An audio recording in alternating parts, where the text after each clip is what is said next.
눈이 내리던 추운 날, 어느 집 마당이 소란스러웠습니다. 이젠 하다 거지까지 데려오시는 겁니까? 형수는 기가 찬다는 듯 바보라 불리던 도련님에게 쏘아붙였습니다. 형수님, 같이 살게 해주세요. 갈 곳이 없다고 합니다. 시동생은 산에서 데려온 여인을 두고 간곡히 부탁하고 있었습니다. 형수는 못마땅한 얼굴로 여인을 훑어보더니 잠시 고민 끝에 결국 허락하고 말았습니다. 형수는 무슨 생각으로 거지 같던 여인을 받아들인 것일까요? 세 사람의 기막힌 사연, 지금부터 들려드리겠습니다. 밥마실 야담이 계속될 수 있도록 구독과 좋아요로 응원해주세요. 오늘의 이야기 시작하겠습니다.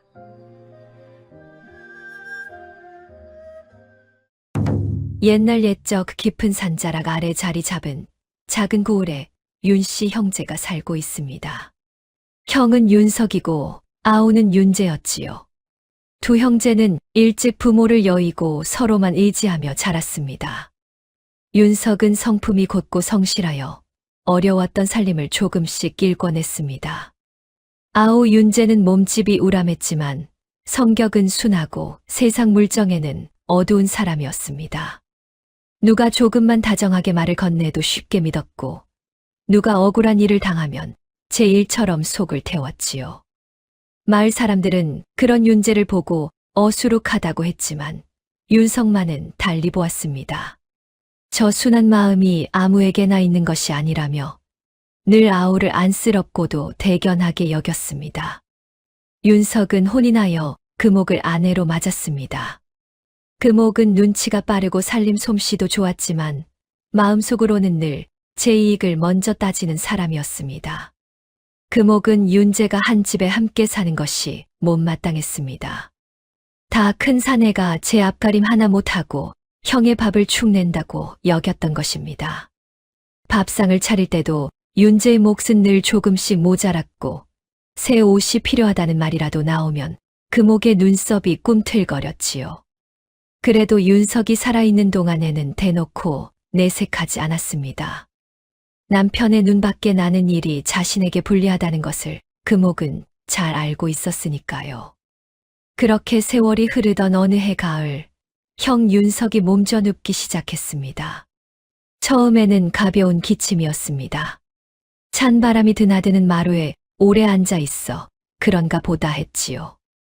그러나 기침은 날이 갈수록 깊어졌고 얼굴에는 핏기가 사라졌습니다. 의원을 불러 약을 써보았지만 별다른 차도가 없었지요. 가을이 겨울로 넘어갈 무렵에는 윤석이 방 밖으로 나서지도 못하게 되었습니다. 한때 집안에 기둥 같던 사람이 마른 갈대처럼 야위어가는 모습을 보며 마을 사람들도 안타까워했습니다. 윤재는 형의 곁을 한시도 떠나지 않았습니다. 아직 날이 밝기도 전에 일어나 형이 누워있는 방의 아궁이 앞에 쪼그리고 앉아 불을 지폈습니다. 그리고 약탕관을 올려 탕약을 다리기 시작했지요. 약재 냄새가 은근하게 퍼지자 윤재는 더욱 조심스레 불길을 살폈습니다. 형님이 이걸 드시고 조금이라도 나으셔야 할 텐데. 그런 마음으로 탕약을 다리는 동안에도 방 안에서 기침 소리가 들리면 윤재는 고개를 들었습니다. 그래도 자리를 떠나지 못하고 탕약이 넘치거나 타지 않도록 끝까지 지켜보았지요. 약이 다 다려지자 윤재는 조심스럽게 그릇에 담아 형에게 가져갔습니다. 형이 기침을 할 때마다 윤재의 눈가는 촉촉했지만 형 앞에서는 애써 웃어 보였습니다. 형님, 곧 나으실 겁니다. 봄이 오면 산의 두릅도 뜯고 쑥도 캐러 같이 가요. 윤석은 그런 아우의 손을 가만히 잡았습니다. 말은 없었지만 눈빛에는 많은 것이 담겨 있었지요. 아우에게 다 말하지 못한 것들, 끝까지 지켜주지 못할 것들에 대한 미안함이었습니다. 금옥은 바깥을 오가며 약을 구해 오게 하고 의원도 불러들였습니다. 겉으로는 남편 걱정에 애가 타는 아내처럼 보였지요. 하지만 금옥의 마음속에는 다른 생각도 조금씩 자리 잡고 있었습니다. 첫눈이 소복하게 내리던 날 밤, 윤석이 금옥을 가까이 불렀습니다. 방 안에는 기름 심지가 희미하게 타고 있었고, 바깥에서는 바람이 창호지를 흔들고 있었습니다. 윤석의 숨소리는 가늘었고, 이마에는 식은땀이 맺혀 있었지요. 금옥은 남편의 손을 잡고 자리에 앉았습니다. 윤재도 방 한쪽에 무릎을 꿇고 앉아 두 손을 모았습니다. 부인, 내 얼마 못 갈 것 같소. 금옥은 고개를 저었습니다. 무슨 말씀을 하시는 겁니까? 날이 따뜻해지면 반드시 나으실 겁니다. 윤석은 천천히 눈을 감았다가 다시 떴습니다. 그 눈빛에는 더 버티기 어렵다는 것을 아는 사람의 체념이 담겨 있었습니다. 윤석은 힘겹게 고개를 돌려 아우를 바라보았습니다. 윤재는 이미 눈물을 삼키며 고개를 숙이고 있었지요. 부인, 윤재를 잘 부탁하오. 세상 물정을 잘 모르는 아우이니. 금옥은 눈물을 훔쳤습니다. 걱정 마세요, 서방님. 제가 잘 챙기겠습니다. 윤석은 희미하게 고개를 끄덕였습니다. 잠시 숨을 고르던 그는 마지막 힘을 내듯 다시 입술을 움직였습니다. 윤재가 비밀 금고, 열쇠를. 그것이 마지막이었습니다. 말은 거기서 끊겼고 윤석의 손에서는 힘이 천천히 빠져나갔습니다. 금옥은 다급히 남편의 이름을 불렀지만 윤석은 끝내 다시 눈을 뜨지 못했습니다. 바깥바람이 창호지를 세게 흔들고 기름 심지가 한 번 크게 일렁이더니 방 안은 더욱 어두워졌습니다. 윤재는 형의 손을 붙든 채 소리 없이 울었습니다. 어깨가 들썩였지만 끝내 형의 손을 놓지 못했지요. 넓은 세상에서 자신을 가장 따뜻하게 감싸주던 사람이 사라진 것이었습니다. 그 슬픔은 말로 다 할 수 없었지요. 금옥도 곡을 하고 눈물을 흘렸습니다. 그러나 그 와중에도 금옥의 머릿속에는 남편이 남긴 마지막 말이 계속 맴돌고 있었습니다. 비밀 금고, 열쇠. 윤석의 장례는 마을 사람들의 도움으로 치러졌습니다. 사흘 동안 빈소가 차려졌고 사람들은 찾아와 절을 올리고 위로의 말을 건넸습니다. 윤재는 그 사흘 내내 상주 자리를 지키며 형의 마지막 길을 배웅했습니다. 울다 지쳐 눈이 퉁퉁 부었지만 한 번도 자리를 떠나지 않았지요. 누가 들어가 쉬라고 해도 고개만 저을 뿐이었습니다. 형의 장례식을 끝내고 난 윤재는 세상의 모든 것을 다 잃은 듯한 기분이 들었습니다. 집으로 돌아온 금옥은 곧장 남편의 방부터 살폈습니다. 장롱을 열어보고 문서 상자도 하나씩 뒤져보았습니다. 서랍마다 빠짐없이 열어보고 방 안 구석구석까지 살펴보았지요. 그러나 비밀 금고라 할 만한 것은 어디에도 보이지 않았습니다. 금옥은 답답한 마음에 이를 악물었습니다. 도대체 비밀 금고는 어디 있고 그 열쇠는 또 뭐란 말이야. 남편의 말은 거기서 끊겼지만 금옥은 그 뜻을 제멋대로 짐작했습니다. 마지막 말은 분명 윤재가 비밀 금고 열쇠를 가지고 있다는 뜻이라고 여긴 것이었습니다. 그 생각이 들고 나자 금옥의 눈에 비친 윤재는 더 이상 어수룩한 시동생이 아니었습니다. 어딘가에 열쇠를 숨기고 있고 무언가를 감추고 있는 사람으로 보이기 시작했지요. 금옥의 눈빛이 차갑게 가라앉았습니다. 겨울바람은 기와를 넘어 마당으로 들이쳤고 헛간 쪽에서는 윤재가 형의 연장들을 정리하며 훌쩍이는 소리가 들려오고 있었습니다. 윤석이 세상을 떠난 뒤 집안에는 조금씩 이상한 변화가 생기기 시작했습니다. 금옥은 처음 얼마 동안 윤재에게 제법 살갑게 대했습니다. 아침이 되면 윤재가 일어나기도 전에 밥상을 차려놓고 식기 전에 얼른 드세요 하고 부드럽게 말했지요. 국도 평소보다 넉넉히 떠주고 반찬도 윤재 쪽으로 슬며시 밀어주었습니다. 저녁이 되면 윤재가 좋아하던 된장찌개를 끓여 내기도 했습니다. 날이 추운 날에는 장롱에서 솜을 덧댄 옷을 꺼내주며 날이 차니 밖에 나갈 때 입고 가세요. 하고 말했습니다. 윤재는 그런 형수의 모습이 그저 고맙기만 했지요. 형을 잃은 슬픔에 빠져 있던 터라 형수가 따뜻하게 대해주는 것만으로도 마음이 조금 놓이는 것 같았지요. 형수도 형을 잃고 힘든 것이라 생각했습니다. 그래서 윤재는 금옥의 친절을 있는 그대로 받아들였지요. 하지만 금옥의 속마음은 전혀 달랐습니다. 밥을 챙겨주다가도 슬쩍 말을 꺼냈습니다. 도련님, 형님이 돌아가시기 전에 뭐 맡기신 것 없으신가요? 윤재는 고개를 갸웃거렸습니다. 아무것도 없었습니다. 금옥은 웃는 얼굴로 다시 물었습니다. 열쇠 같은 것은 아니면 작은 물건이라도 건네지 않으셨나요? 윤재는 정말 모르겠다는 얼굴로 고개를 저었습니다. 기억이. 저는 정말 모르겠습니다. 그런 질문은 며칠 동안 계속되었습니다. 금옥은 밥상 앞에서도 마당을 쓸다가도 저녁 불을 지피다가도 같은 말을 꺼냈지요. 때로는 다정하게, 때로는 아무렇지 않은 척 흘리듯 물었습니다.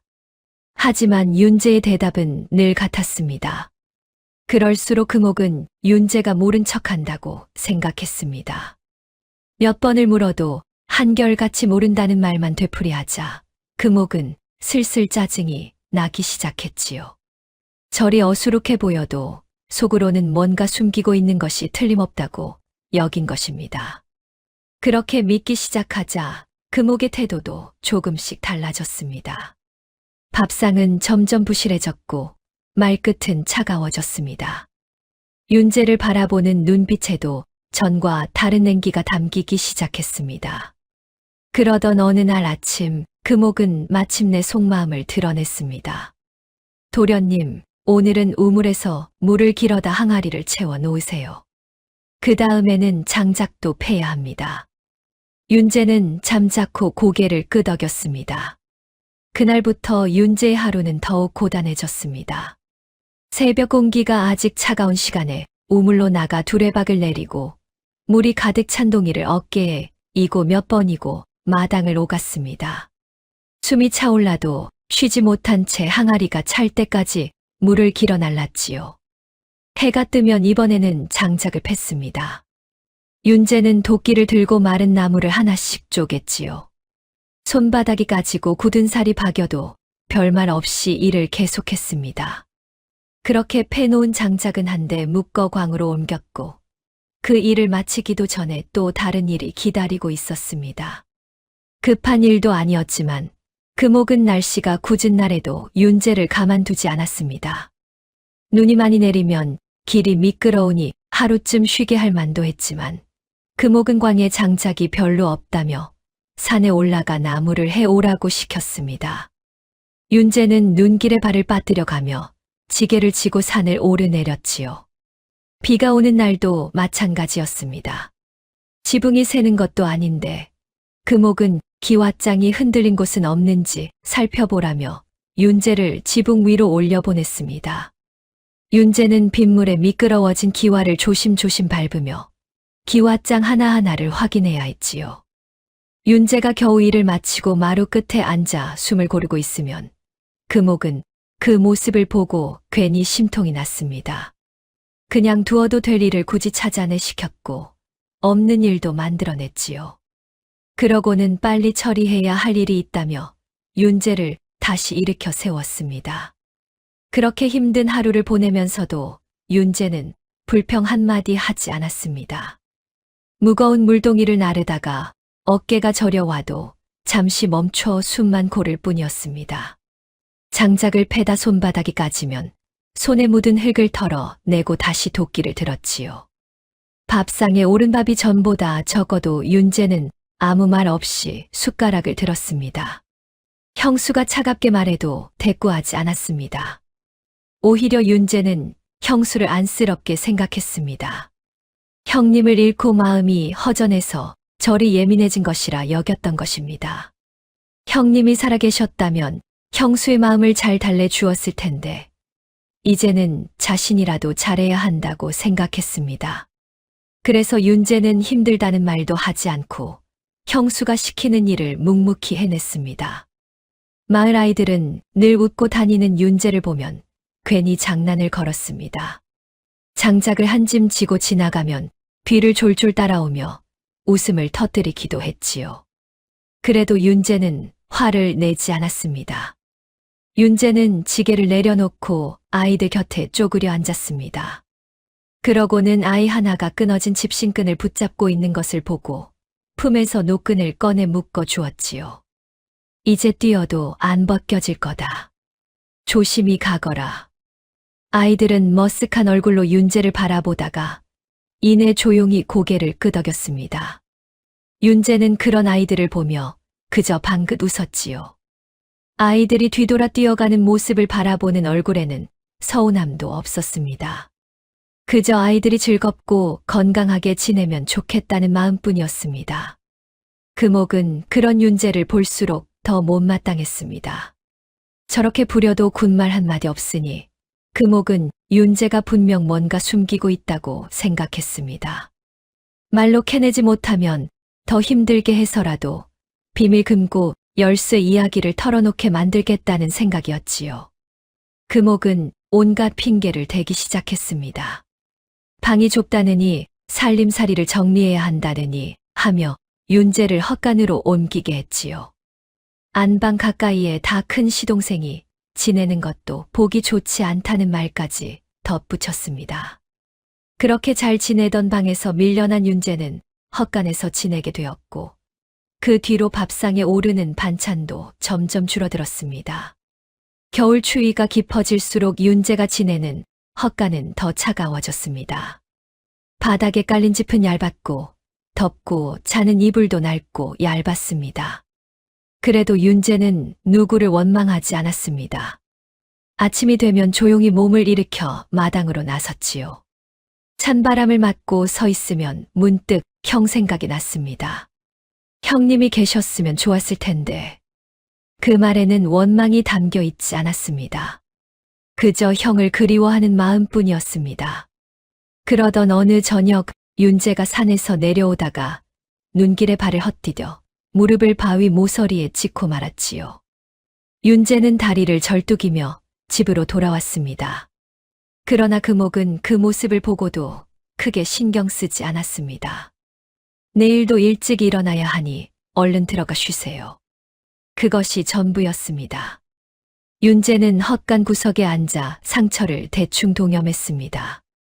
어둠 속에 혼자 앉아 있으니 자연스레 형 생각이 났습니다. 예전에 다쳤을 때는 형이 먼저 알아보고 달려왔지요. 어디 다쳤는지 물어보던 목소리, 상처를 살펴주며 괜찮을 거라 다독이던 모습이 떠올랐습니다. 이마에 손을 얹어 열을 살피던 따뜻한 손길도 함께 생각났습니다. 헛간 틈새로 들어오는 바람은 유난히 차가웠고 지푸라기를 덮어도 냉기는 쉽게 가시지 않았습니다. 윤재는 무릎을 끌어안고 앉아 먼 하늘을 바라보았습니다. 별 하나가 유독 밝게 빛나고 있었지요. 윤재는 그 별을 보며 형님이 저기서 자신을 보고 계실지도 모른다고 생각했습니다. 그 생각만으로도 마음 한쪽이 조금 따뜻해졌습니다. 금옥은 윤재가 비밀 금고 열쇠에 관한 말만 해주면 곧 큰돈을 손에 넣을 수 있을 거라 생각했습니다. 그 금고만 찾으면 더는 아쉬운 소리 하지 않고 살 수 있을 것 같았습니다. 낡은 집도 고치고 좋은 옷도 입고 남들 앞에서 고개 숙이지 않아도 될 것 같았지요. 그 생각을 할수록 금옥의 눈빛은 점점 달라졌습니다. 윤재가 정말 모르는 것인지 아니면 알고도 숨기는 것인지 반드시 알아내야겠다고 마음먹었지요. 등잔불이 흔들릴 때마다 금옥의 그림자도 벽 위에서 흔들렸습니다. 욕심은 그렇게 조금씩 금옥의 마음을 차갑게 만들고 있었습니다. 그리고 그날 밤 같은 지붕 아래에서 윤재는 차가운 헛간에 몸을 웅크린 채 형을 그리며 눈을 감고 있었습니다. 두 사람의 밤은 너무나 달랐습니다. 겨울이 깊어지던 어느 날, 윤재는 여느 때처럼 산으로 나무를 하러 갔습니다. 새벽부터 내린 눈이 산길을 하얗게 덮고 있었습니다. 발을 디딜 때마다 눈이 푹푹 빠졌고 찬바람은 소나무 가지를 흔들며 날카롭게 불어왔지요. 하늘도 잔뜩 흐려 금방이라도 눈이 더 쏟아질 것 같았습니다. 윤재는 지게를 고쳐 메고 산길에 올랐습니다. 입김은 하얗게 흩어졌고 두 손은 이미 붉게 얼어 있었습니다. 그래도 걸음을 멈추지 않았지요. 해가 지기 전에 나무 한 짐을 가득 채워 돌아가야 했기 때문입니다. 한참을 올라가 나무를 하고 있을 때였습니다. 산 중턱 바위 뒤편에서 희미한 인기척이 들렸습니다.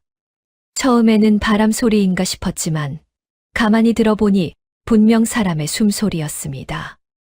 윤재는 도끼를 내려놓고 조심스레 소리 나는 쪽으로 걸어갔습니다. 바위를 돌아서자 눈 속에 웅크리고 앉아있는 여인 하나가 보였습니다.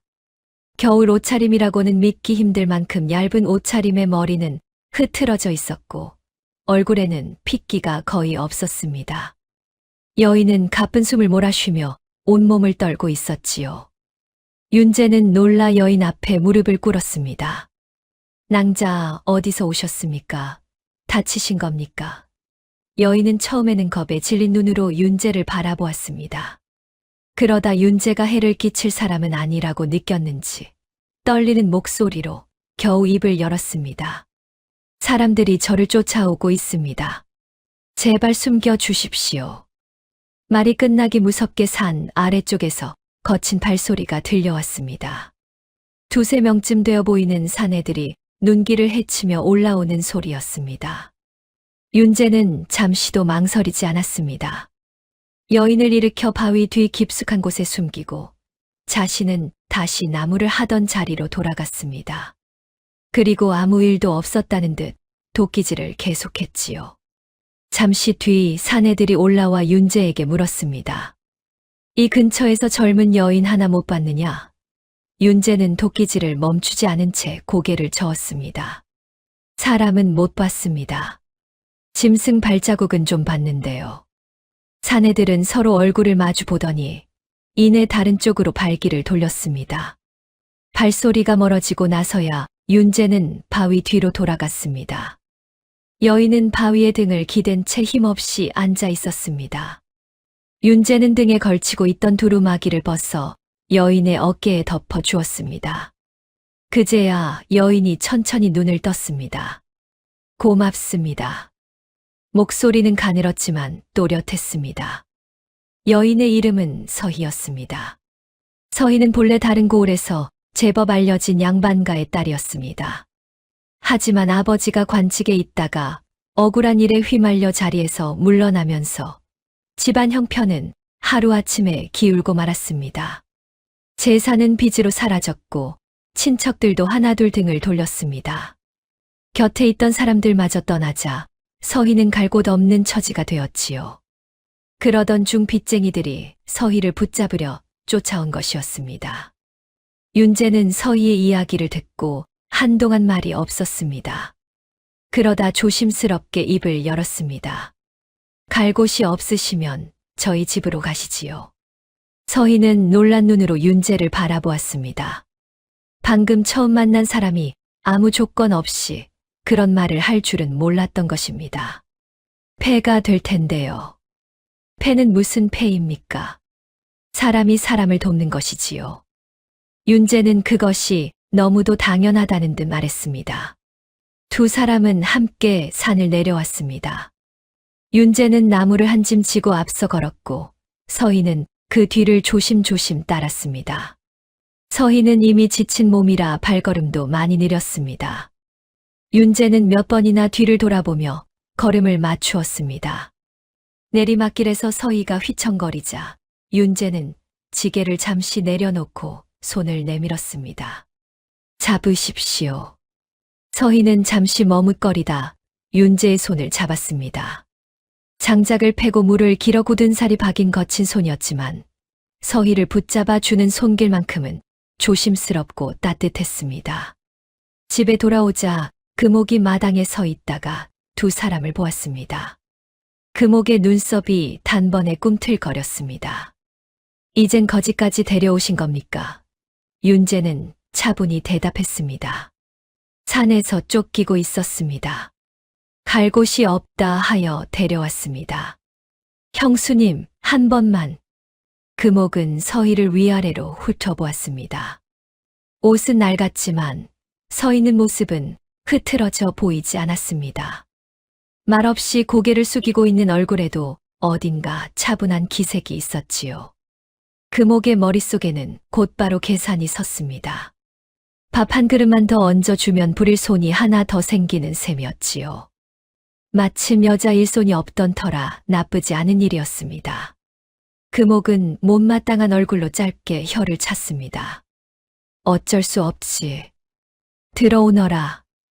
대신 가만히 앉아 밥만 얻어먹을 생각은 하지 말거라. 서희는 조용히 고개를 숙였습니다. 감사합니다, 마님. 그날 저녁 서희는 부엌에 들어가 밥을 지었습니다. 손놀림이 차분해 보였고 밥도 고슬고슬하게 잘 지어졌습니다. 국도 간이 무난했지요. 금옥은 겉으로는 아무 말도 하지 않았지만 속으로는 허락한 것이 괜찮은 선택이었다고 생각했습니다. 윤재는 헛간 앞에 서서 서희가 부엌에서 움직이는 모습을 멀리서 바라보았습니다. 낯선 집에 들어왔는데도 서희는 허둥대지 않고 조용히 제 할 일을 했습니다. 윤재는 그 모습을 보며 서희가 마음이 강한 사람이라고 느꼈습니다. 힘든 일을 겪었어도 쉽게 무너지지 않는 사람처럼 보였지요.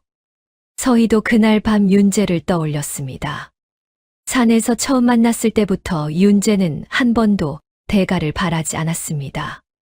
두루마기를 벗어 덮어주고 위험한 길에서 손을 내밀어주고 형수의 눈치를 보면서도 자신을 집으로 데려왔지요. 세상 사람들은 그런 윤재를 어수룩하다 할지 몰라도 서희의 눈에는 달리 보였습니다. 어리석은 것이 아니라 마음이 고운 사람이었습니다. 그런 사람이 아직 세상에 있다는 사실이 서희에게는 작은 위로가 되었지요. 바깥에는 다시 눈이 내리기 시작했습니다. 헛간 지붕 위로 눈송이가 소리 없이 쌓이고 멀리 산자락은 점점 하얗게 흐려져 갔지요. 그 고요한 겨울밤, 비록 잠자리는 헛간이었지만 서희는 오래간만에 마음을 놓고 눈을 감았습니다. 겨울이 깊어질수록 금옥의 부림은 더 심해졌습니다. 윤재는 눈이 많이 내리는 날에도 산에 올라야 했습니다. 길이 미끄럽고 발이 눈 속에 푹푹 빠져도 금옥은 나무가 떨어졌다며 윤재를 산으로 보냈지요. 윤재는 지게를 지고 산을 오르내리며 마른 나뭇가지를 주워 모았습니다. 서희도 쉴 틈이 없었습니다. 새벽부터 부엌에 들어가 불을 지피고 밥을 지었고 물을 길어 항아리를 채웠습니다. 마당을 쓸고 빨래를 하고 방 안까지 닦고 나면 어느새 해가 기울어 있었습니다. 그래도 금옥은 두 사람을 쉬게 두지 않았습니다. 밥은 늘 배를 채우기엔 모자랐고 밤이 되어 몸을 눕힐 자리도 여전히 차가웠습니다. 그래도 서희는 쉽게 흔들리지 않았습니다. 맡은 일은 차분히 해냈고 금옥이 모질게 굴어도 말대꾸하지 않았지요. 하지만 아무 생각 없이 시키는 일만 하는 사람은 아니었습니다. 집 안 곳곳을 조용히 둘러보며 집안 사정을 살폈고 작은 변화도 그냥 넘기지 않았습니다. 서희는 눈치가 빠르고 생각도 깊은 사람이었습니다. 윤재는 일을 하면서도 서희를 자주 걱정했습니다. 처음에는 그저 도와주려는 마음으로 말을 붙였습니다. 물동이가 무거우시면 제가 들겠습니다. 괜찮습니다. 그러다 장작을 패는 윤재 곁에서 서희가 나뭇가지를 고르며 이런저런 이야기를 나누는 일이 잦아졌습니다. 윤재는 말이 많은 사람은 아니었지만 서희가 묻는 말에는 성심껏 대답했습니다. 서희는 윤재의 말에 꾸밈이 없다는 것을 느꼈습니다. 돌아서서 딴 말을 할 사람이 아니라는 것도 오래지 않아 알게 되었지요. 그러던 어느 날 밤이었습니다. 윤재가 헛간 앞에서 그대로 쓰러지고 말았습니다. 며칠째 매서운 추위가 이어지던 때였습니다. 낮에는 산에서 나무를 해왔고 저녁에는 무거운 돌을 날라 무너진 담까지 고쳤으니 몸이 버틸 수가 없었던 것입니다. 헛간 문을 열고 들어오던 윤재는 그 자리에서 힘없이 주저앉았습니다. 이마는 뜨겁게 달아올라 있었고 온몸은 떨고 있었습니다. 눈은 반쯤 감긴 채 숨만 거칠게 몰아쉬었지요.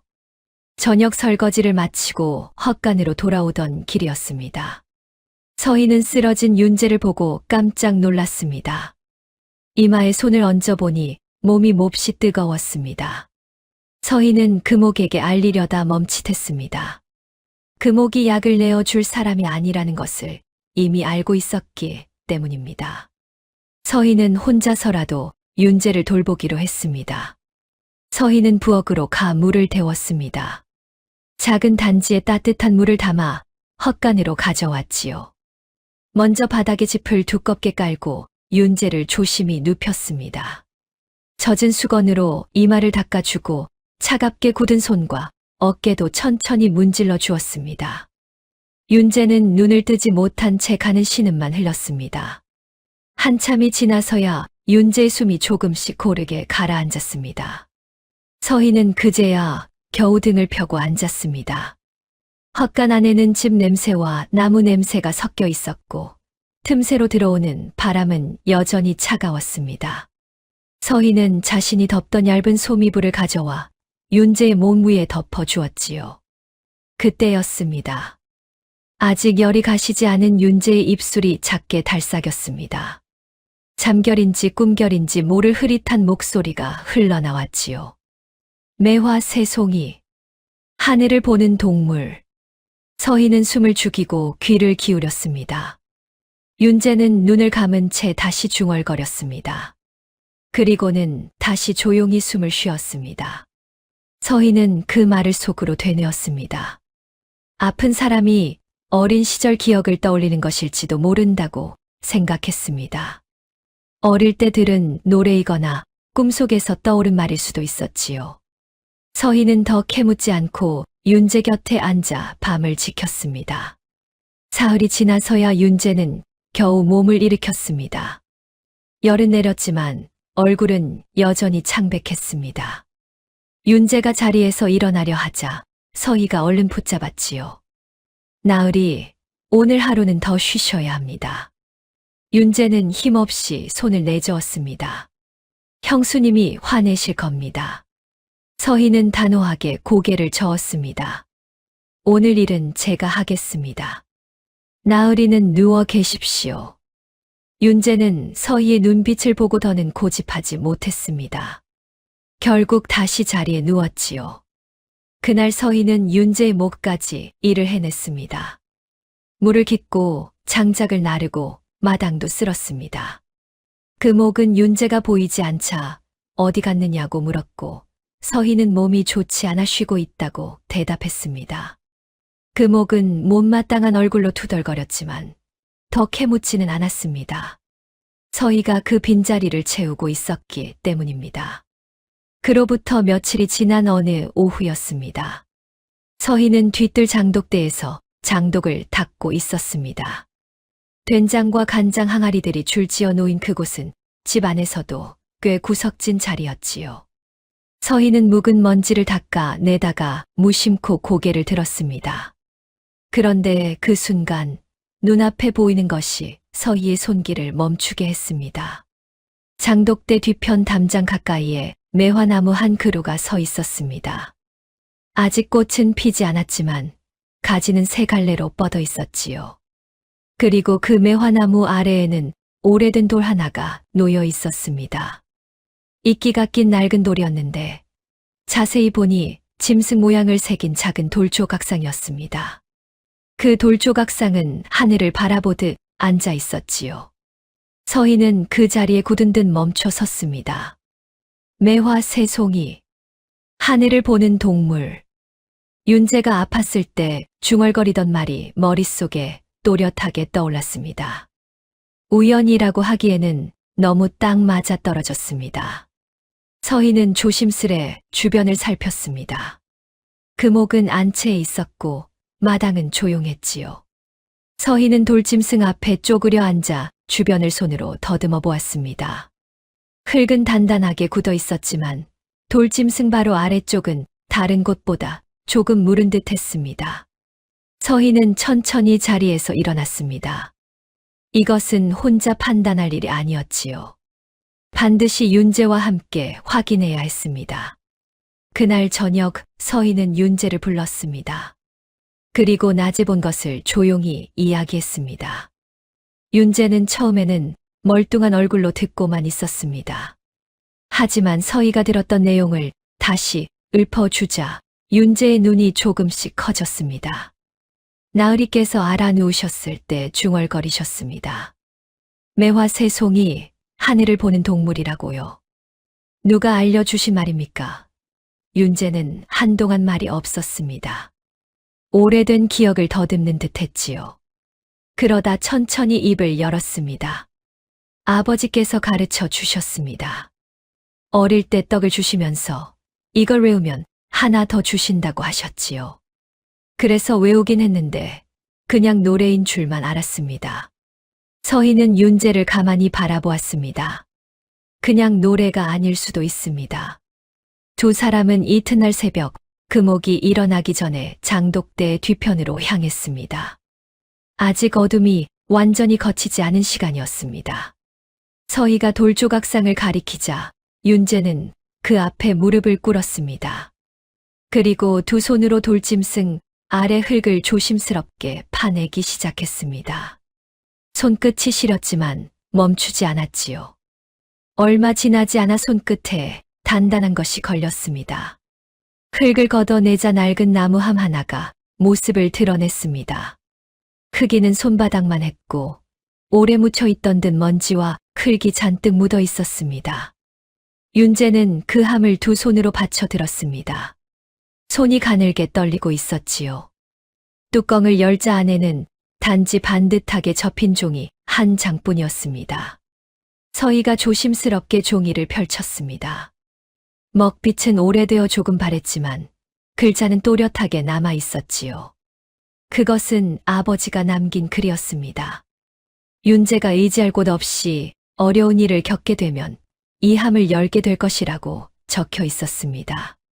그리고 봄이면 진달래가 흐드러지게 피던 곳, 어린 윤재가 돌탑을 쌓으며 놀던 곳을 떠올리라고 했지요. 그곳에 진짜 남겨둔 것이 있다고 쓰여 있었습니다. 윤재는 그 글을 읽고 눈시울을 붉혔습니다. 손끝이 종이 위에서 가늘게 떨렸습니다. 서희는 말없이 윤재 곁에 앉아 있었습니다. 한참 뒤에야 윤재가 낮은 목소리로 말했습니다. 아버지가 저를 끝까지 걱정하셨네요. 윤재의 목소리는 조금 갈라져 있었습니다. 눈물이 뺨을 타고 흘렀지만 그는 닦지 않았습니다.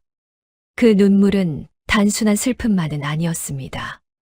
오래전 세상을 떠난 아버지에 대한 그리움의 눈물이었습니다. 동쪽 하늘이 조금씩 밝아오고 있었습니다. 차가운 새벽 공기 속에 매화나무는 조용히 서 있었고 돌조각상은 여전히 하늘을 보며 있었습니다. 아버지가 오래전에 남겨둔 단서가 긴 세월을 지나 마침내 윤재 앞에 드러난 것이었습니다. 날이 채 밝기 전 윤재와 서희는 조용히 집을 나섰습니다.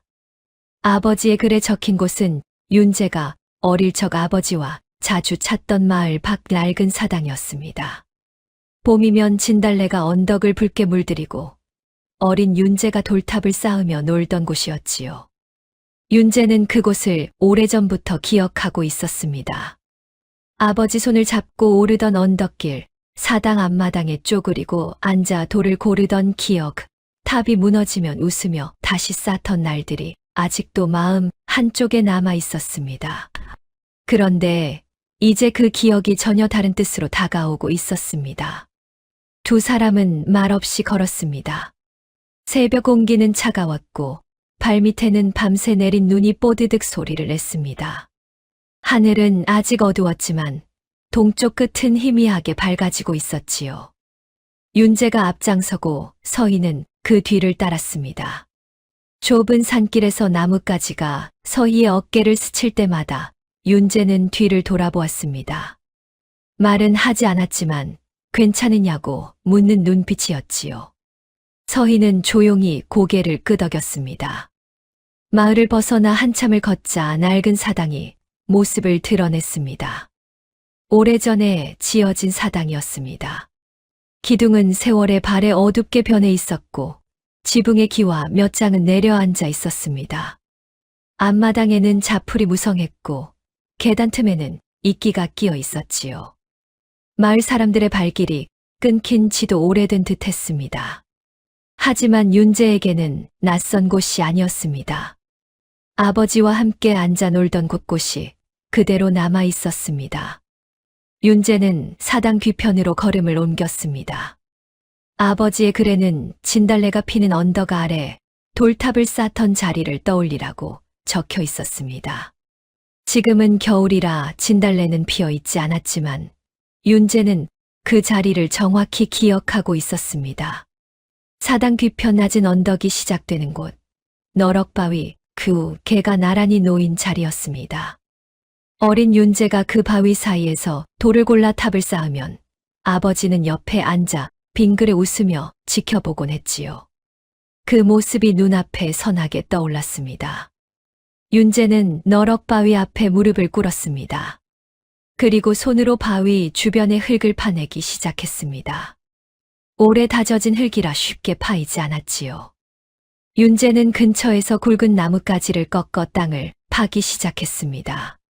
서희도 옆에 앉아 손으로 흙을 걷어냈습니다. 두 사람의 입김이 하얗게 피어오르는 새벽이었습니다. 얼마나 팠을까? 나뭇가지 끝에 단단한 것이 걸렸습니다.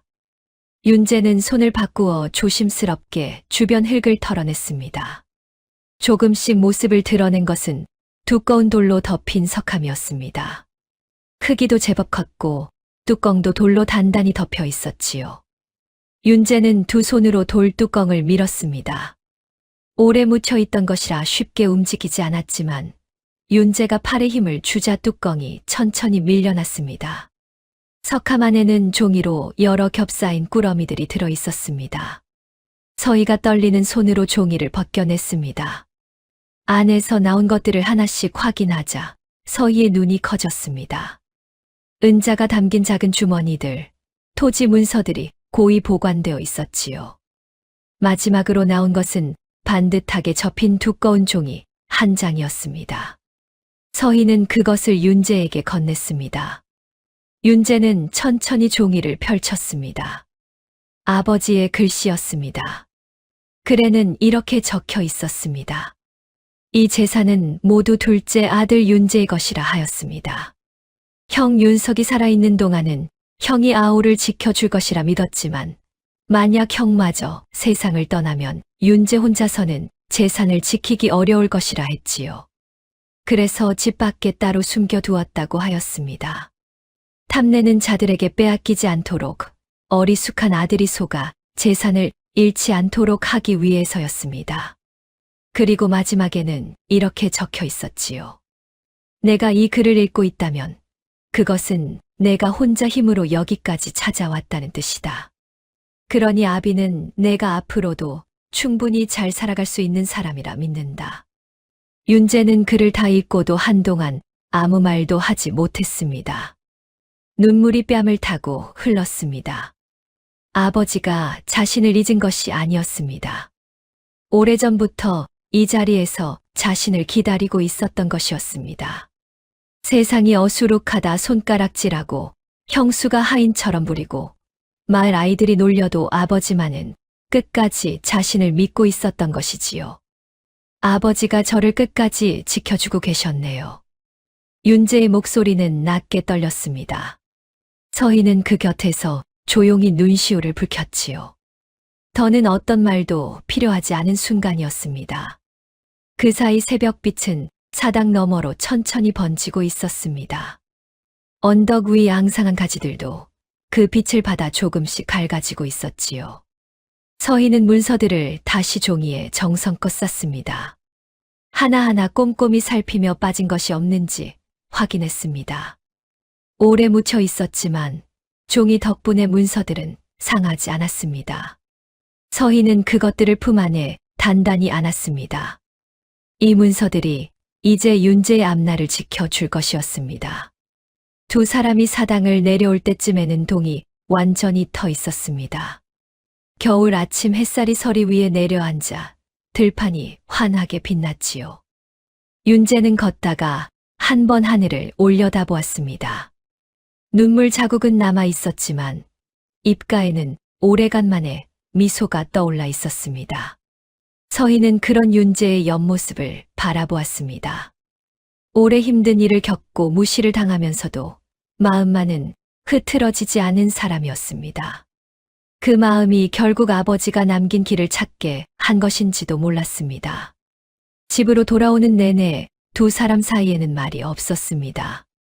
하지만 그 침묵은 어색하지 않았습니다. 함께 큰일을 겪어낸 사람들만이 나눌 수 있는 조용한 침묵이었지요. 마을 어귀에 다다랐을 때 윤재가 걸음을 멈추었습니다. 그리고 서희를 향해 돌아섰습니다. 낭자, 고맙습니다. 낭자가 아니었으면 저는 그 말을 평생 노래인 줄만 알았을 겁니다. 서희는 고개를 저었습니다. 제가 한 것은 없습니다. 나으리께서 스스로 찾아내신 것입니다.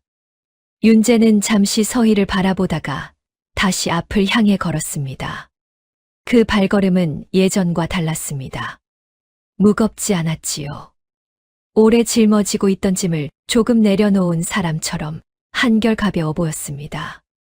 그러나 두 사람은 아직 알지 못했습니다.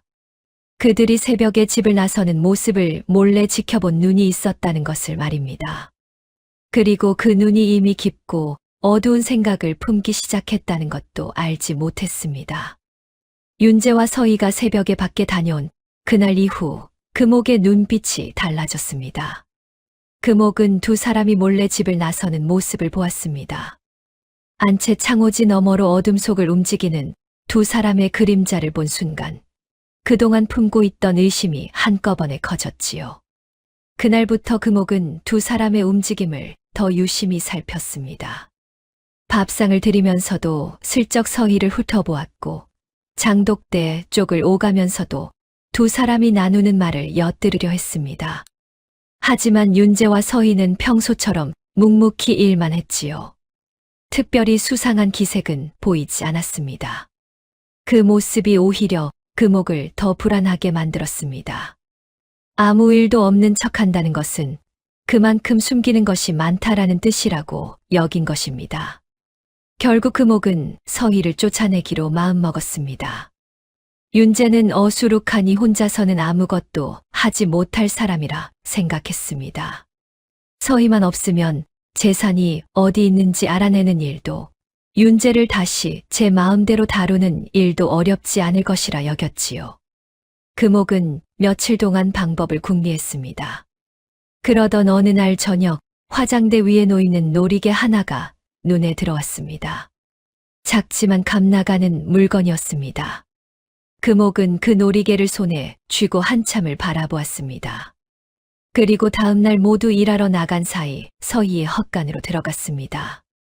서희의 보따리를 조심스럽게 열고 맨 아래쪽에 놀이개를 밀어 넣었지요. 그런 뒤 아무 일도 없었다는 듯 안채로 돌아왔습니다. 그날 오후 금옥은 관아에 찾아갔습니다. 집안에서 값나가는 폐물이 없어졌다고 했습니다. 며칠 전 들인 여인이 아무래도 수상하다고도 말했지요. 그러자 얼마 지나지 않아 포졸 둘이 집으로 들이닥쳤습니다. 마당에 갑자기 나타난 포졸들을 보고 윤재와 서희는 놀라 발걸음을 멈췄습니다.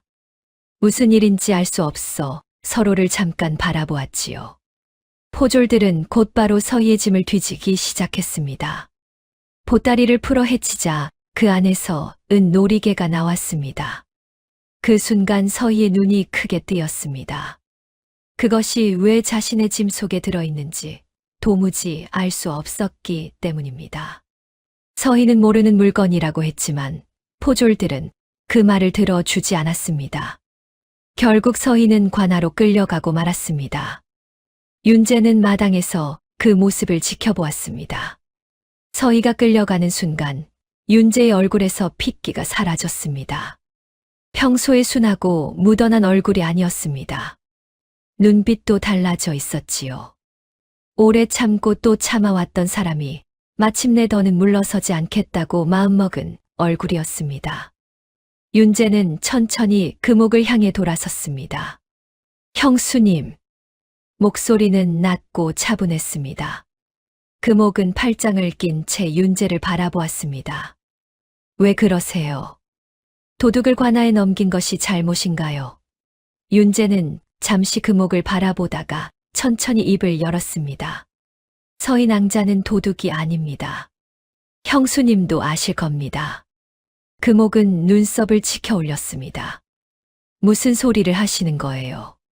짐 속에서 폐물이 나왔는데 도둑이 아니라고요? 윤재는 흔들리지 않았습니다. 더 말해봐야 소용이 없다는 것을 알기에 발걸음을 돌려 곧장 관아로 향했습니다. 관아 마루에 무릎을 꿇은 채 윤재는 사정을 설명했습니다. 그 낭자는 도둑이 아닙니다. 억울한 일입니다. 한 번만 더 살펴주십시오. 하지만 관아에서는 고개를 저었습니다. 짐에서 물건이 나왔으니 그대로 돌려보낼 수는 없다. 조사는 해야 한다. 관아의 말은 단호했습니다. 윤재는 더 따지지 못하고 간절한 목소리로 다시 부탁했습니다. 그럼 잠깐만이라도 얼굴을 보게 해 주십시오. 포졸은 안 된다며 거절했지만 윤재는 포졸의 바짓가랑이를 붙잡고 다시 간곡히 부탁했습니다. 포졸은 잠시 망설이다가 허락했습니다. 윤재는 옥으로 찾아갔습니다. 차가운 바닥 위에 앉아있던 서희가 고개를 들었습니다. 윤재는 서희 앞에 다가가 조용히 말했지요. 낭자, 걱정 마십시오. 제가 반드시 풀어드리겠습니다. 잠깐만 기다려 주십시오. 서희는 아무 말 없이 고개를 끄덕였습니다. 윤재는 더 머물지 못하고 관아를 나섰습니다. 그리고 곧장 집으로 돌아왔지요. 윤재는 마당에 들어서자마자 금옥 앞에 섰습니다. 형수님, 서희 낭자를 풀어주십시오. 그 낭자는 억울합니다. 윤재의 목소리는 낮았지만 간절했습니다. 금옥은 그 말을 듣고도 아무런 표정 변화가 없었습니다. 팔짱을 낀 채 윤재를 내려다볼 뿐이었지요. 이미 관아로 넘긴 일입니다. 이제 와서 어찌하겠습니까? 단호한 말이었습니다. 윤재는 한 발 더 다가섰습니다. 형수님께서 아니라고 말씀하시면 됩니다. 그 낭자는 도둑이 아닙니다. 하지만 금옥은 고개를 돌렸습니다. 괜한 일에 더 엮이지 마세요. 금옥은 끝내 마음을 바꾸지 않았습니다. 윤재는 힘있게 한 발짝 앞으로 나섰지요. 형수님, 저는 오래전부터 알고 있었습니다. 그 말에 금옥의 얼굴이 굳었습니다. 도대체 무슨 말을 하려고 하는지 알 수 없었지요. 윤재는 차분히 말을 이어갔습니다. 형 윤석이 병석에 누워있던 때 금옥이 몰래 집안 도장을 가져가 논문서를 잡히고 돈을 빌린 일을 알고 있다고 했습니다. 그 돈으로 비단과 폐물을 사고 그 일을 숨기려고 장부까지 고쳐 쓴 것도 알고 있다고 말했지요. 윤재의 목소리는 높지 않고 오히려 담담했습니다. 그러나 그 담담함이 금옥의 가슴을 더 깊이 찔렀습니다. 금옥의 얼굴이 하얗게 질렸습니다. 그것을 어떻게... 윤재는 금옥의 눈을 똑바로 바라보았습니다. 형님이 더 마음 아파하실까봐 지금껏 모른 척했습니다. 형님 앞에서 형수님을 욕보이고 싶지 않았으니까요. 잠시 침묵이 흘렀습니다. 윤재가 다시 입을 열었습니다. 하지만 이번 일은 그냥 넘어갈 수 없습니다. 서희 낭자를 풀어주십시오. 그러면 그 일은 없던 일로 하겠습니다. 금옥은 한동안 아무 말도 하지 못했습니다. 머릿속이 복잡하게 돌아갔지요.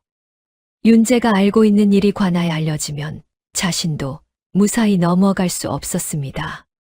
논문서를 몰래 잡히고 돈을 빌린 일도 문제였고 그 일을 숨기려고 장부를 고친 것은 더 큰 죄였습니다. 금옥은 이를 악물었습니다. 손끝이 가늘게 떨렸지요. 어수룩하기만 하다고 여겼던 시동생이 모든 것을 알고 있었다는 사실이 금옥을 흔들어 놓았습니다. 윤재는 알고도 지금까지 모른 척해왔던 것입니다. 형을 위해서 그리고 집안을 위해서 말이지요. 그 사실이 금옥을 더 불편하게 만들었습니다. 하지만 금옥은 그 마음을 인정하고 싶지 않았습니다. 결국 금옥은 고개를 돌렸습니다. 알겠습니다. 관아에 가서 착오였다고 할게요. 이튿날 금옥은 관아에 나가 착오가 있었다고 말했습니다. 제가 괜한 오해를 했던 것 같다고 둘러댔지요. 서희는 그날 오후 옥에서 풀려났습니다. 마당으로 들어서는 서희의 얼굴은 창백했지만 눈빛은 흐트러지지 않았습니다. 윤재는 마당 어귀에 서서 서희를 맞이했습니다. 아무 말도 하지 않았지요. 다만 서희를 바라보는 눈빛에는 안도와 미안함이 함께 담겨 있었습니다. 서희는 윤재 앞에 서서 짧게 고개를 숙였습니다. 고맙습니다. 윤재는 고개를 저었습니다. 제가 더 일찍 나섰어야 했습니다. 낭자께서 고생하셨습니다. 두 사람은 더 많은 말을 나누지 않았습니다. 하지만 그 짧은 말 속에는 함께 힘든 시간을 견뎌 낸 사람들만이 알 수 있는 마음이 담겨 있었습니다. 금옥은 안채 문 너머에서 그 모습을 바라보았습니다. 그 순간 처음으로 가슴 한쪽이 서늘해지는 것을 느꼈지요. 하지만 금옥은 그 마음을 인정하고 싶지 않았습니다. 자존심이 앞서 스스로의 잘못을 받아들이지 못하고 있었습니다. 바람이 마당을 한번 크게 훑고 지나갔습니다. 겨울은 끝나가고 있었습니다. 그러나 이 집안의 진짜 끝은 바로 그때부터 시작되고 있었습니다. 서희가 돌아온 뒤 윤재는 며칠 동안 조용히 생각에 잠겼습니다. 헛간에 누워 천장을 바라보는 밤이 길어졌지요. 형이 살아있을 때부터 지금까지의 일들이 하나씩 떠올랐습니다. 형의 마지막 손길, 형수가 달라지던 순간, 하인처럼 일하던 날들, 그리고 서희가 끌려가던 모습까지 차례로 떠올랐습니다. 윤재는 웬만한 일은 마음속으로 사귀는 사람이었지요. 하지만 이번만큼은 달랐습니다. 서희에게 누명을 씌운 일은 그냥 넘길 수 없었습니다. 윤재는 그 일을 겪고서야 깨달았습니다. 참는 것이 언제나 좋은 것은 아니라는 것을 말입니다. 지켜야 할 것이 있을 때는 나서야 했습니다. 윤재는 마음을 굳혔습니다. 어느 날 아침 윤재는 금옥을 마주했습니다. 금옥은 마루에 앉아 머리를 빗고 있었지요. 윤재는 마당 아래에 서서 낮은 목소리로 말했습니다. 형수님, 드릴 말씀이 있습니다. 금옥은 손을 멈추지 않은 채 눈만 들었습니다. 무슨 일입니까? 윤재는 천천히 입을 열었습니다.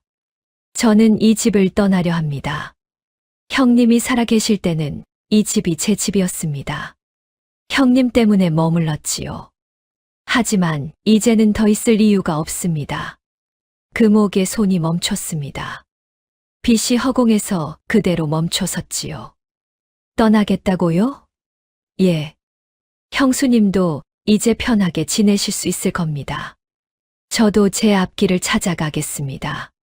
금옥은 빛을 내려놓고 윤재를 바라보았습니다. 그러더니 코웃음을 쳤지요. 갈 곳이나 있습니까? 빈손으로 나가면 하루도 못 버틸 텐데요. 윤재는 고개를 숙였습니다. 하지만 물러서지는 않았습니다. 그건 제가 알아서 할 일입니다. 금옥은 그제야 당황했습니다. 지금껏 윤재는 어떤 말을 해도 순순히 따르던 사람이었습니다. 화를 내도 모질게 굴어도 늘 그 자리에 있던 사람이었지요. 그런데 그런 윤재가 떠나겠다고 하니 금옥은 갑자기 마음이 불안해졌습니다. 어디서 그런 배짱이 생겼는지 모르겠네요. 윤재는 대답하지 않았습니다. 다만 한 번 더 공손히 고개를 숙이고 돌아섰습니다. 그날 저녁 윤재와 서희는 짐을 꾸렸습니다. 짐이라고 해봐야 많지 않았습니다. 윤재와 서희는 낡은 보따리 하나에 옷 몇 벌만 챙겨 나왔습니다. 떠나는 일이 두렵지 않은 것은 아니었지만 오히려 오래 짓눌려 있던 마음이 조금씩 풀리는 것 같았습니다. 금옥은 안채에서 나오지 않았습니다. 두 사람이 대문을 나서는 소리가 들렸습니다. 금옥은 문고리를 잡았다가 놓았습니다. 부르고 싶었지만 무슨 말을 해야 할지 알 수 없었습니다. 잘 가라고 할 수도 없었고 미안하다고 할 수도 없었습니다. 그 말들은 이미 너무 늦어버린 뒤였지요. 대문이 삐걱하고 한 번 울리더니 이내 조용해졌습니다. 금옥은 그 고요함 속에 홀로 남았습니다. 윤재와 서희는 마을을 벗어나 길을 걸었지요. 봄이 가까워지고 있었습니다. 길가의 나뭇가지에는 아직 잎이 없었지만 가지 끝에는 작은 눈이 맺혀 있었지요. 겨우내 얼었던 흙도 조금씩 풀리고 있었습니다. 바람은 아직 차가웠지만 그 안에는 희미하게 봄 기운이 섞여 있었습니다. 윤재는 걸으며 한 번 하늘을 올려다보았습니다. 높고 맑았습니다. 두 사람은 마을을 벗어나 한참을 걷다가 길가에서 잠시 걸음을 멈추었습니다. 갈림길이 나오는 지점이었지요. 이제 어디로 갈지 정해야 했습니다. 윤재가 먼저 서희를 돌아보며 물었습니다. 낭자, 앞으로 어디로 가실 생각이십니까? 서희는 잠시 말이 없었습니다. 갈 곳이 마땅히 떠오르지 않았기 때문입니다. 정해 둔 곳은 없습니다. 윤재는 조용히 고개를 끄덕였습니다. 그러고는 조심스럽게 말을 꺼냈지요. 낭자께서 괜찮으시다면 저와 함께 가시겠습니까? 저도 이곳을 떠나 새로 살아보려 합니다. 서희는 윤재를 바라보았습니다. 잠시 망설였지만 이내 고개를 끄덕였습니다. 예. 나으리께 폐가 되지 않는다면 함께 가겠습니다. 두 사람은 그렇게 길을 정했습니다. 하루 길쯤 떨어진 고을로 정하고 그쪽으로 발걸음을 옮겼지요. 함께 걷는 길은 여전히 낯설었지만 더는 막막하지만은 않았습니다. 두 사람은 하루 길을 더 걸어 마침내 고을에 닿았습니다. 장이 서는 날이라 사람들이 제법 오가고 있었지요. 윤재와 서희는 그곳에서 머물 곳을 찾기 시작했습니다. 며칠을 알아본 끝에 아버지가 남겨준 재산 덕분에 마을 끝자락에 있는 작은 초가집 하나를 마련할 수 있었습니다. 크고 번듯한 집은 아니었지만 두 사람이 새로 시작하기에는 충분한 곳이었지요. 낡은 문을 열고 들어선 윤재는 한동안 아무 말도 하지 못했습니다. 처음으로 스스로 마련한 보금자리였기 때문입니다. 서희는 집 안을 둘러보며 조용히 정리를 시작했습니다. 먼지를 털어내고 깨진 곳을 손보며 살림을 하나씩 갖추어 나갔지요. 윤재도 마루를 고치고 지붕을 손보며 집을 다듬었습니다. 그렇게 며칠이 지나자 초가집에는 사람 사는 기운이 조금씩 깃들기 시작했습니다. 두 사람은 작게나마 장사도 시작했습니다.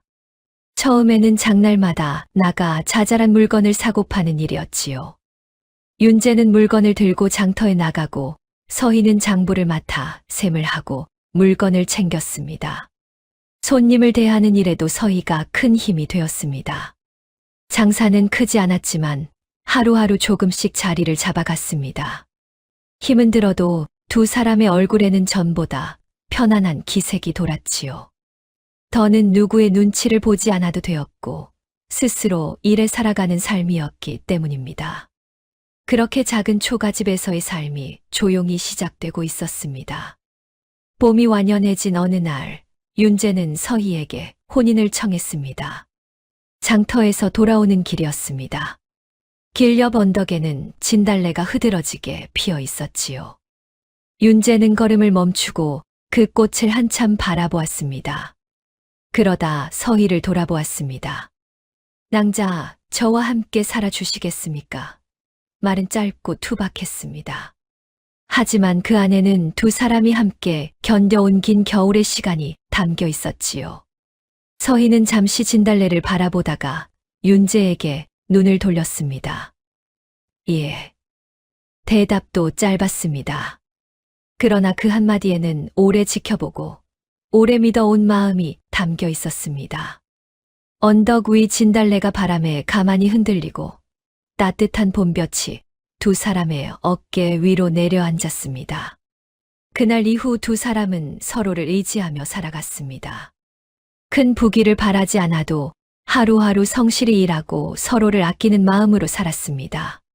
힘든 날도 있었지만 함께 견디며 웃을 수 있었지요. 세월이 흐를수록 두 사람의 살림은 조금씩 더 단단해졌고 집안에는 늘 따뜻한 기운이 돌았습니다. 그렇게 두 사람은 서로를 지키며 조용하지만 평온한 삶을 오래도록 이어갔습니다. 한편 금옥은 낡은 집에 혼자 남아 있었습니다. 처음에는 대수롭지 않게 여겼습니다. 어수룩한 시동생 하나 없어진다고 달라질 것이 없다고 생각했지요. 하지만 날이 지날수록 금옥은 윤재의 빈자리를 몸으로 느끼게 되었습니다. 밥을 지으려면 직접 쌀을 씻어야 했습니다. 장작이 떨어지면 직접 구해야 했고 물이 필요하면 우물까지 가야 했지요. 마당이 지저분해지면 직접 빗자루를 들어야 했습니다. 예전에는 말 한마디면 되었던 일들이 이제는 모두 금옥의 몫이 되었습니다. 논밭도 거의 남아 있지 않았습니다. 병든 남편 몰래 문서를 잡히고 빌린 돈을 사치로 써버린 탓이었습니다. 빌린 돈에는 이자가 붙어 불어났고 돌려받을 곳은 없었습니다. 남은 것은 낡은 집 한 채와 텅 빈 광뿐이었지요. 금옥은 그제야 추위가 무섭다는 것을 알았습니다. 장작 없는 방이 얼마나 차가운지, 밥 한 끼를 짓는 일이 얼마나 손이 많이 가는지 비로소 알게 되었습니다. 어느 날 저녁 금옥은 빈 마당에 나와 섰습니다. 해가 지고 어둠이 내려앉는 마당이었습니다. 장독대 옆 매화나무에는 봄꽃이 피어 있었지요. 금옥은 그 꽃을 한참 바라보다가 문득 깨달았습니다. 자신이 내쫓은 것은 어수룩한 시동생이 아니었습니다. 이 집에 남아있던 마지막 온기였습니다. 물을 깃고 장작을 패던 사람이 사라진 것이 아니었습니다. 이 집에 사람 냄새를 남겨 두던 마음 하나가 사라진 것이었지요. 매화꽃 한 잎이 바람에 떨어졌습니다. 금옥은 그것을 잡으려다 놓쳤습니다. 꽃잎은 바람을 타고 대문 밖으로 흘러나갔습니다. 옛말에 심은 대로 거둔다 하였습니다. 욕심으로 씨를 뿌린 자리에는 결국 욕심의 대가가 돌아오고 따뜻한 마음으로 씨를 뿌린 자리에는 언젠가 따뜻한 것이 돌아오는 법이지요. 윤재는 평생 순하게 살았습니다. 그러나 그 순함은 어리석음이 아니었습니다.